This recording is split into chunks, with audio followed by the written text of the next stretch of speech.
खाना खाने के बाद निशा ने अर्जुन का बिस्तर जमीन पर लगाते हुए कहा कि वह यहाँ आराम कर सकता है। इसके बाद रसोई का काम खत्म करके वह भी आ गई। उसने चटाई बिछाकर अपना बिस्तर भी उसके साथ में जमीन पर ही लगा लिया। धीरे धीरे रात गहरी होती जा रही थी और वहां भी कुछ ऐसा होने वाला था जो किसी के लिए बर्बादी ला सकता था। दोस्तों, आज की कहानी अनैतिक संबंधों की बुनियाद पर टिकी वह कहानी है जिसे सुनकर आप रहस्य रोमांच से भर जाएंगे। अनैतिक संबंधों के दलदल में जब एक बार निशा गिरती है, उसके बाद गिरते ही चली जाती है। दोस्तों, कहानी को अंत तक देखिएगा। यह कहानी आपको अंदर तक झकझोर कर रख देगी। उससे पहले यदि आप हमारे चैनल पर पहली बार आए हैं तो इसी तरह की सनसनीखेज और रोमांचक कहानियां सुनने के लिए हमारे चैनल जुर्म की कहानियां को सब्सक्राइब करना ना भूलें, क्योंकि आपको यहाँ पर इसी तरह की सनसनीखेज कहानियां प्रतिदिन सुनने के लिए मिलती है। तो दोस्तों, चलिए कहानी को शुरू करते हैं।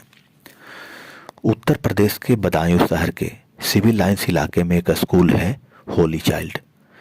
निशा इसी स्कूल में पढ़ाती थी। उसका पति राजकुमार पादरी था और उसकी पोस्टिंग बदायूं जिला मुख्यालय से लगभग 23 किलोमीटर दूर बजीरगंज की एक चर्च में थी। चर्च में जब काम अधिक रहता था तो राजकुमार रात में वहीं रुक जाता था। निशा को स्कूल की बिल्डिंग में ही रहने के लिए एक कमरा मिला हुआ था, जहां पर वह पति राजकुमार और 2 बेटियों रागिनी व तमन्ना के साथ रहा करती थी।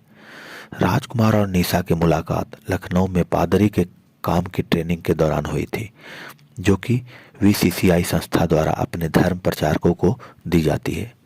कुछ मुलाकातों के बाद दोनों एक दूसरे को पसंद करने लगते हैं। निशा मूल रूप से गोरखपुर जिले की रहने वाली थी। उसके पिता दयाशंकर पादरी थे। निशा की बड़ी बहन शारदा की शादी बरेली निवासी रघुवीर मसीह के बेटे दिलीप के साथ हुई थी। इसी के चलते बहन के देवर राजकुमार से निशा की नजदीकियां बढ़ने लगी। दोनों जानते थे कि घर वालों को इस रिश्ते से कोई आपत्ति नहीं होगी, क्योंकि वो दोनों एक तरह से रिश्तेदार लगते थे। अतः दोनों ने अपने पसंद की बात अपने अपने परिवार वालों को बता दी थी। राजकुमार ने लखनऊ में अपनी ट्रेनिंग पूरी कर ली, लेकिन किन्हीं कारणों से निशा को बीच में ट्रेनिंग ही छोड़ देनी पड़ी थी। राजकुमार बरेली निवासी रघुवीर मसीह का बेटा था। रघुवीर मसीह पुलिस विभाग में वायरलेस मैनेजर के पद पर बदायूं में तैनात था।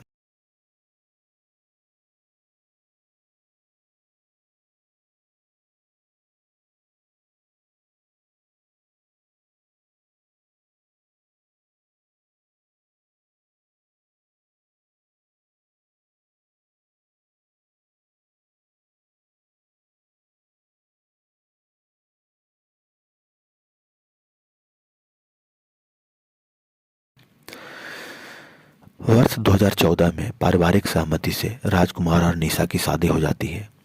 रघुवीर मसीह के 4 बेटे और 2 बेटियां थी। सबसे बड़ा बेटा रवि था, जिसकी शादी बाराबंकी निवासी अनुराधा से हुई थी। दूसरा दिलीप था, जिसकी शादी निशा की बहन शारदा से हुई थी। उससे छोटा राजकुमार था और सबसे छोटा राहुल। राजकुमार की पहली पोस्टिंग कासगंज जिले के सोरो कस्बे में नवनिर्मित चर्च में हुई थी। इसी बीच राजकुमार की शादी हो गई और रघुवीर मसीह ने कोशिश करके राजकुमार का तबादला कासगंज से बजीरगंज करवा दिया था। शादी के बाद कुछ समय तो बहुत अच्छा कटा। राजकुमार की माँ मसीह ने नवविवाहिता बहू निशा को हाथों हाथों में लिया था। निशा को राजकुमार के घर का माहौल रास नहीं आया, इसलिए उसने पति से कहा कि वह घर में बैठकर वक्त बर्बाद नहीं करना चाहती।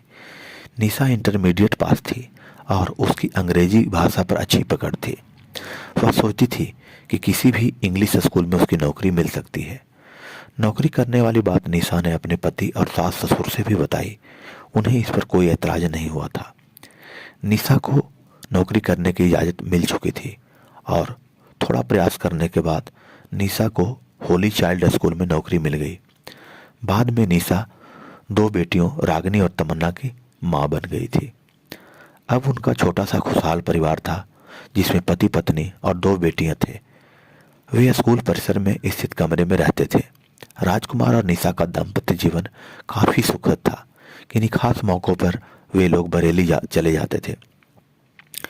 सब कुछ ठीक ठाक चल रहा था दोस्तों, पर वक्त कब करवट लेगा इसका आभास किसी को नहीं रहता है।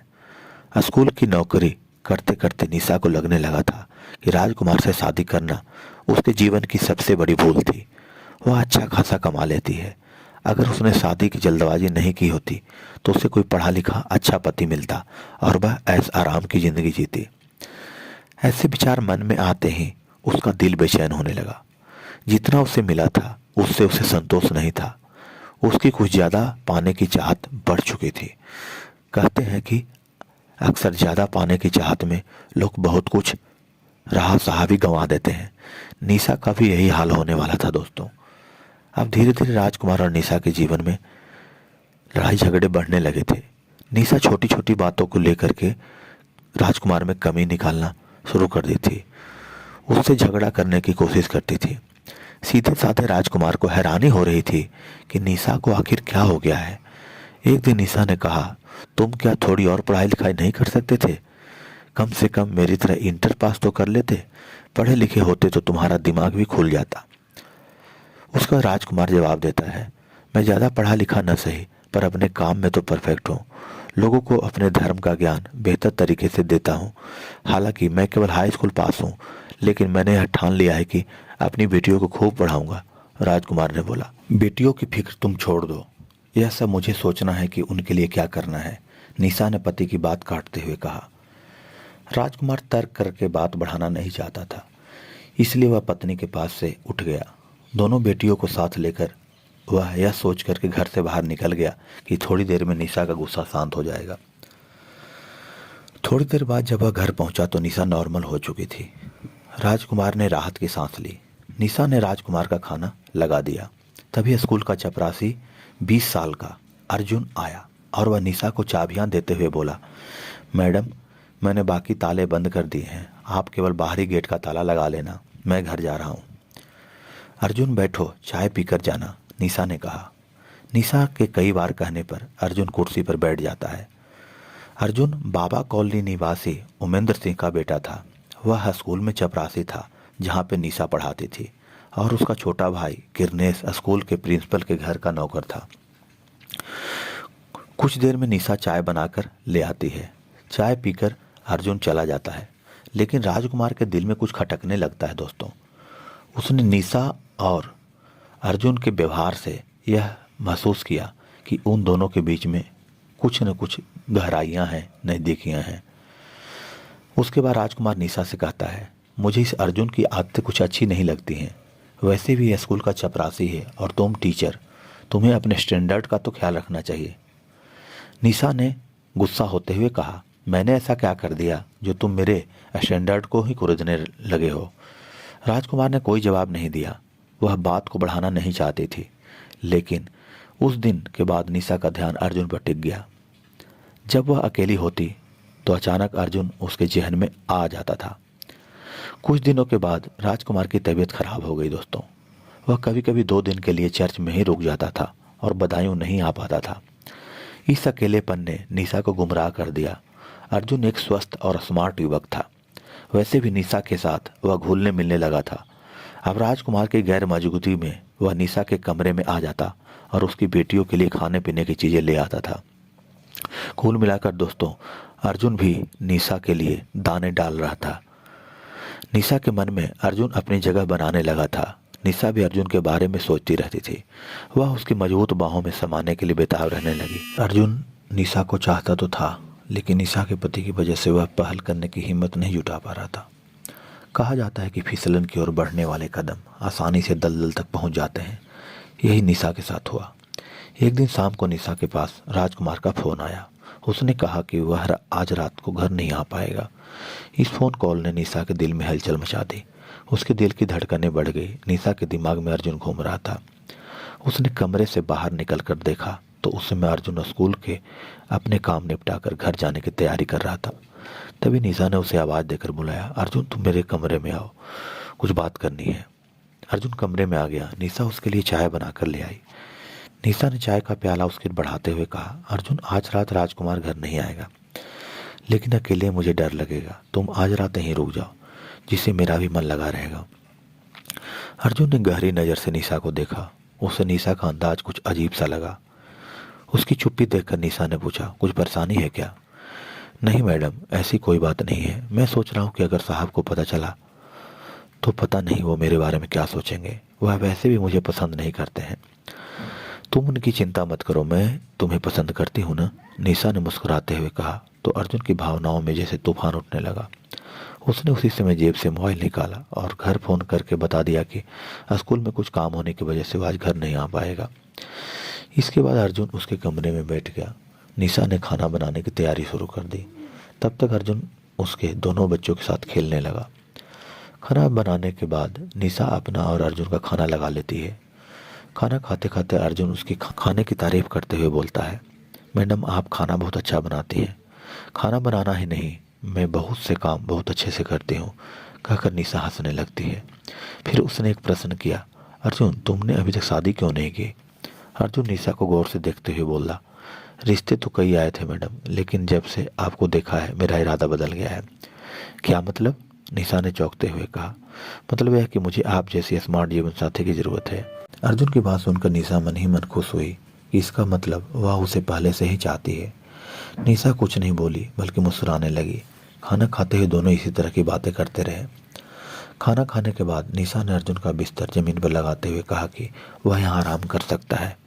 इसके बाद रसोई का काम खत्म करने के बाद वह भी आ गई। उसने चटाई बिछाकर अपना बिस्तर भी जमीन पर लगा लिया। धीरे धीरे रात गहरी होती जा रही थी। वहां भी कुछ ऐसा ही होने वाला था जो कि किसी के लिए बर्बादी ला सकता था। निशा की आंखों में नींद नहीं थी। उसने अर्जुन की तरफ देखा तो वह भी करवटें बदल रहा था। उसने पूछा, अर्जुन नींद नहीं आ रही है क्या? हाँ नींद नहीं आ रही है, पर सोच रहा हूँ कि आपके पति तो अक्सर वजीरगंज में ही रुक जाते हैं, फिर आज आपने मुझे यहाँ क्यों रोका? निशा ने हंसते हुए कहा, तुम क्या सचमुच अनाड़ी हो या अनजान बनने का नाटक कर रहे हो? मैंने तुम्हारी आंखों में कुछ खास देखा था, वही पिछले कई दिनों से मुझे परेशान कर रहा था। अर्जुन, भूख अक्सर दो लोगों को एक दूसरे के करीब ले आती है। यह क्या कह रहे हैं आप? अर्जुन बोला, ठीक ही कह रही हूँ, मैं तुमसे प्यार करने लगी हूँ अर्जुन। अर्जुन को जैसे करंट सा लगा, पर उसे विश्वास नहीं हो रहा था। निशा ने आगे बढ़कर अर्जुन का हाथ पकड़ा और कहा, डरो मत अर्जुन, मैं सचमुच तुम्हें चाहती हूँ यार, यह कोई गुनाह नहीं है, मैं अपने पति से तंग आ चुकी हूँ। अर्जुन फिसलन की कगार पर खड़ा था। निशा का स्पर्श से वह दलदल में जा गिरा। शादीशुदा और दो बच्चों की मां ने उसे ऐसे दलदल में खींच लिया जिसके अंदर जाना तो आसान था, पर बाहर निकलने का कोई रास्ता नहीं था। उस दिन के बाद रिश्तों की दिशा और दशा ही बदल गई। अपनी तबाही से बेखबर राजकुमार अगले दिन घर आ गया। राजकुमार की बर्बादी की नींव रखी जा चुकी थी। बीवी ने बेवफाई करने के लिए कमर कस ली थी। अब आए दिन वह पति से झगड़ने लगी। राजकुमार भी महसूस कर रहा था कि स्कूल का चपरासी अर्जुन अब पहले की तरह उसकी इज्जत भी नहीं करता है। एक दिन वह जब वजीरगंज से लौटा तो उसने अर्जुन को कमरे में चारपाई पर पसरा हुआ देखा। यह देखकर राजकुमार का माथा गर्म हो गया। वह बोला, अर्जुन तुम यहाँ क्या कर रहे हो? लगता है तुम अपनी औकात भूल रहे हो। मेरी गैर मौजूदगी में तुम्हें यहाँ आने की जरूरत नहीं है। उस समय तो अर्जुन वहां से चला गया। उसने खुद को अपमानित महसूस किया और तय किया कि राजकुमार को सबक सिखाएगा। राजकुमार के तेवर देखकर निशा भी डर गई थी। राजकुमार ने कहा, निशा यह अर्जुन मुझे बिल्कुल भी पसंद नहीं है, तुम इससे दूर ही रहो। देखो मैं सोच रहा हूँ कि अपना तबादला बरेली में ही करा लूँ। पापा भी रिटायर हो गए हैं, अपना मकान भी उन्होंने बना लिया है, फिर तुम्हें भी बरेली में कहीं नौकरी मिल ही जाएगी। देखो अर्जुन इसी स्कूल में काम करता है, तुम्हारे जाने के बाद वह मार्केट से घर की ज़रूरत का सामान भी ला देता है। तुम खामखा उस पर गर्म हो रहे हो। देखो हमें यहाँ कमरा मिला हुआ है, यहाँ कोई परेशानी भी नहीं है, और फिर यह बात तुम जानते हो कि मैं जॉइंट फैमिली में नहीं रह सकती। निशा ने पति को समझाया। इस मामले में मैं घर वालों से बात करूंगा, कहकर राजकुमार बाथरूम चला गया। राजकुमार अनभिज्ञ था। पत्नी के संबंधों से राजकुमार को अभी तक यह पता नहीं था कि अर्जुन और उसकी पत्नी निशा के बीच में किस तरह के संबंध बन चुके हैं। पिछले 6 महीने से वह महसूस कर रहा था कि निशा बदली बदली सी रह रही है। कहते हैं कि इसको रुमुस छिपाए नहीं छिपता। निशा और अर्जुन के संबंधों का असलियत भी सामना आ ही गया। उस दिन अर्जुन घर जाने ही वाला था कि राजकुमार का पत्नी के पास फोन आया कि वह आज रात को घर नहीं आएगा। यह खबर सुनकर निशा खुश हुई। उसने अर्जुन को बुलाकर कहा, आज रात फिर अपनी ही है, क्योंकि राजकुमार आज भी नहीं आएगा। ऐसा करो कि तुम नहा धोकर फ्रेश हो जाओ, तब तक मैं तुम्हारे लिए चाय बनाती हूँ। निशा ने गैस पर चाय चढ़ा दी। अर्जुन भी फ्रेश होने के लिए बाथरूम में घुस गया। फ्रेश होने के बाद वह निशा के साथ साथ चाय पीने लगा। चाय की चुस्कियां लेते हुए वह बोला, ऐसा आखिर कब तक चलेगा? हमें कुछ करना ही होगा। हाँ करेंगे, कहते हुए निशा ने कहा, अभी तो इन पलों को जियो जो हमें मिल रहा है। इसके बाद दोनों मौज मस्ती में लीन हो गए।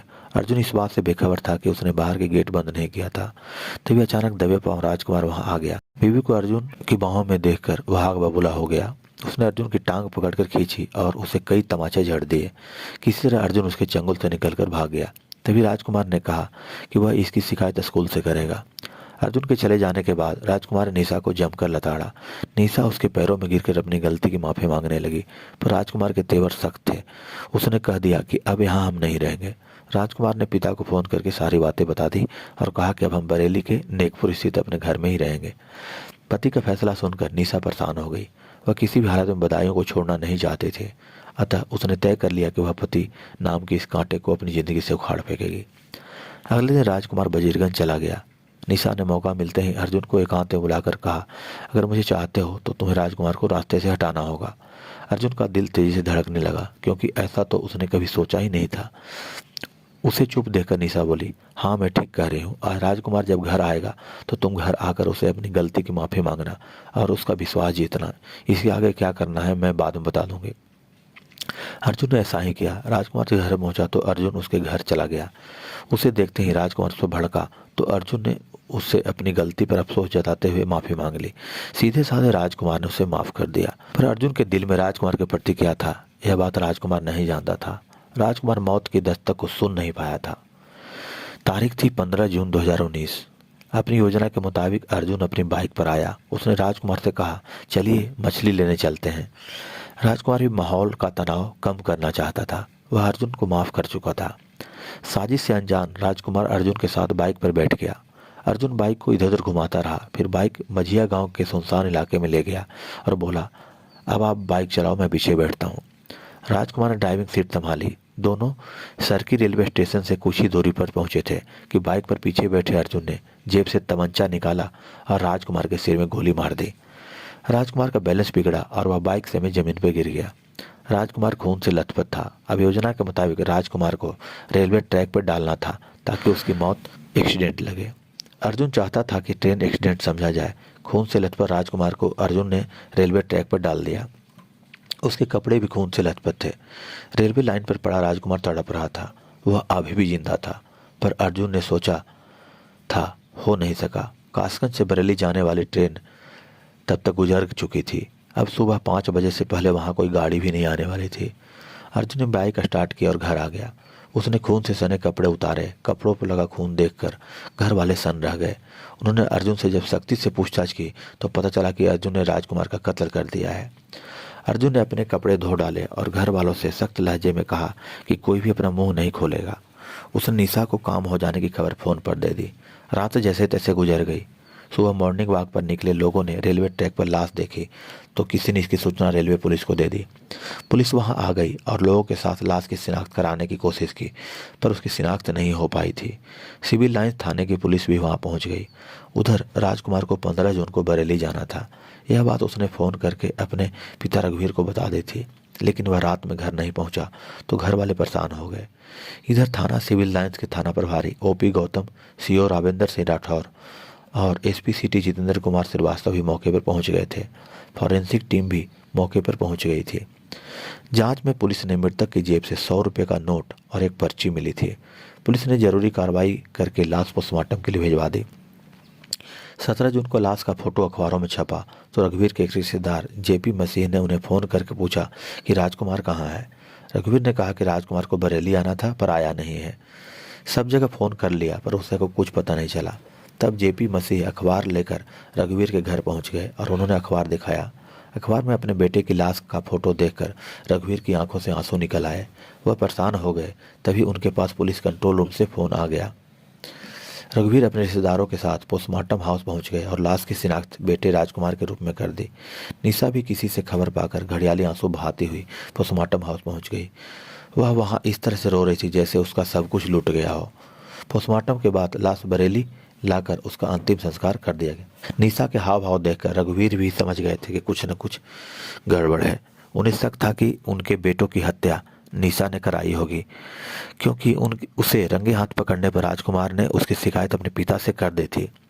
रघुवीर ने जांच अधिकारी के सामने अपनी पुत्रवधू और अर्जुन के नाजायज रिश्तों का खुलासा कर दिया था। पुलिस ने अर्जुन को हिरासत में ले लिया। अर्जुन ने अपने हाथ पर ब्लेड से निशा का नाम लिख रखा था। पुलिस ने निशा और अर्जुन को आमने सामने बैठाकर पूछताछ की तो दोनों एक दूसरे पर इल्जाम लगाने लगे। उनकी दीवानेपन आशिकी की हवा निकल चुकी थी। दोनों ने अपना अपना जुर्म कबूल कर लिया था। अब दोनों जेल जाने का डर सता रहा था। पुलिस ने भारतीय दंड विधान की संहिता 302, 201 के तहत मुकदमा दर्ज करके उनके विस्तार से पूछताछ की और कोर्ट में पेश कर जेल भेज दिया। रागिनी और तमन्ना ने माँ बाप दोनों को खो दिया था। राजकुमार की माँ आशा मसीह ने कहा कि उसे तो विश्वास ही नहीं हो रहा कि उनकी बहू उनके सीधे साधे बेटे को मरवा सकती है। अब इस उम्र में उन्हें अपने बेटे की बच्चियों की परवरिश के लिए जीना होगा। निशा के पिता दयाशंकर और माँ गीता को बेटी के इस गुनाह पर अफसोस होता है। उन्होंने तो कल भी कल्पना भी नहीं की थी कि निशा ऐसा भी कर सकती है। काश राजकुमार मौत की दस्तक को सुन पाता तो उसे अपनी जान से हाथ नहीं धोना पड़ता। दोस्तों, आप देख सकते हैं कि इस तरह से अवैध रिश्ते कैसे पूरी जिंदगी और पूरे परिवार को तबाह कर देते हैं। दोस्तों, मेरा कहानी सुनाने का उद्देश्य यह नहीं है कि किसी की भावनाओं को ठेस पहुंचाया जाए, किसी को परेशान किया जाए। मेरा कहानी सुनाने का उद्देश्य यही होता है कि समाज में हो रही घटनाओं से आपको सजग रहें, सचेत रहें। तो दोस्तों, आज के लिए बस इतना ही। मिलते हैं अगले क्राइम स्टोरी के साथ में। तब तक के लिए सजग रहें, सुरक्षित रहें। धन्यवाद।